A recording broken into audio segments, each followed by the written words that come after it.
18 yoshga kirishimga 1 oy qoldi va anglagan 18 haqiqatim. 4-qism. Kutilmalarni boshqarish hayotni yengillashtiradi. Odamlardan kamroq narsa kutganim sayin hayotdan ko'proq mamnun bo'lib yashashni boshladim.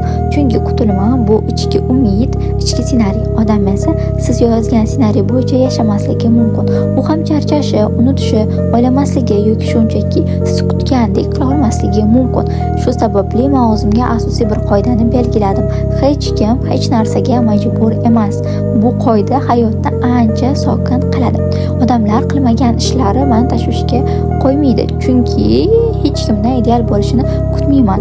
Mas'uliyatni o'z bo'yningizga olganingizdan keyin sabrli bo'lishni o'rganasiz, odamlar bilan munosabatlaringiz yengillashadi va eng muhimi o'zingizni qadrlashni boshlaysiz. Chunki hayotingizdagi eng asosiy inson, eng kerakli inson o'zingiz ekanligingizni tushunib yetasiz, qachonki boshqalardan hech narsa kutmaslikni boshlaganingizda.